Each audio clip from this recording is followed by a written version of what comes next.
Hi, I'm Alexander Johnston of WordTechReviews, and today we're taking a look at a very special device called the HP TouchPad.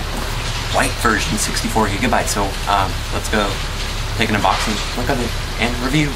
So let's see what comes in the box of the 64 gigabyte HP TouchPad. So I'll open it right now. And it's off, and let's see, it says now comes the fun part with the instruction manuals in it and a cleaning cloth. And in here is the USB cable, the AC charger. Now let's take a look of the star of the show, the HP TouchPad. Let's get started. Before I turn it on, I would like to get into some specs of this 64 gigabyte white HP TouchPad. It has a 1.5 gigahertz dual core processor, which is a 0.3 gigahertz jump compared to the 16 and 32 gigabyte versions of the HP TouchPad. This 64 gigabyte model is available in white only, so you don't get the option for black. Let's turn this baby on, so hold down the power button and it should show an HP logo. Yep.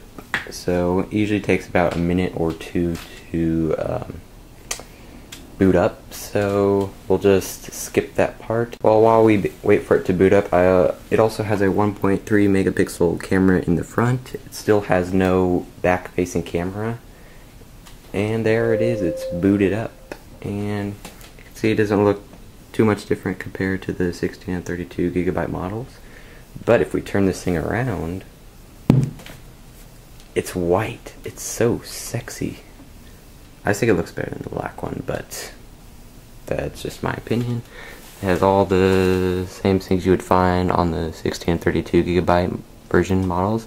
The volume rocker, the micro USB sync cable, and the Beats audio speakers right there and there. I did notice this touchpad to be a little bit faster than the 16 and 32 gigabyte models with the 1.5 gigahertz processor. So if I open up the web browser, it goes a little bit faster compared to the 16 and 32 gigabyte models, which I've had both of them. But this is my only touchpad I have right now, and keyboard works fine, like you would expect from the touchpad. You can still change the sizes of the keyboard to extra small, small, medium, and large, that you can see right now. As you can see, this is the 64 gigabyte model, and I'm running HP WebOS 3.0.4, and there should be an update for all touchpads to WebOS 3.0.5 that's coming soon. This also works with the HP wireless Bluetooth keyboard and the touchstone charging dock, so you don't have to worry about that if you wanted to purchase the 64 gigabyte version. Also, this touchpad can run all the apps that the 16 and 32 gigabyte models could do.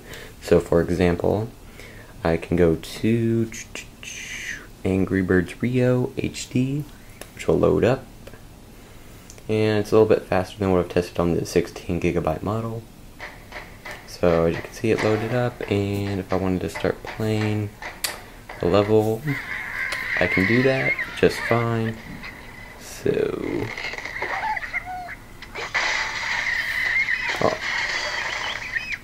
yeah, that works great. Also, if you wanted to connect this to your HP WebOS phone, you can do that.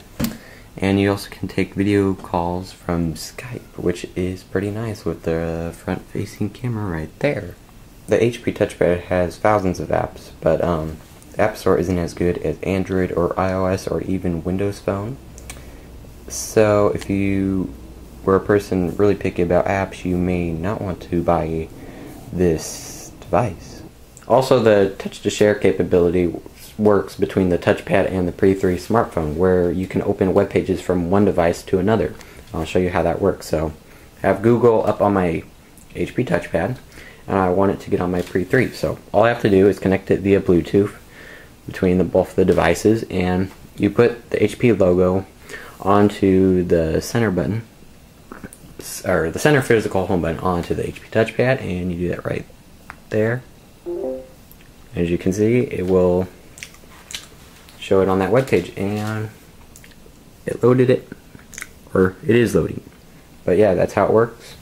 with the HP WebOS 3.0.4 update, you can take pictures from the front-facing camera, but before you only could use it for Skype video calling.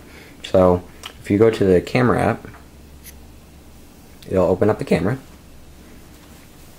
and as you can see, there's me right there.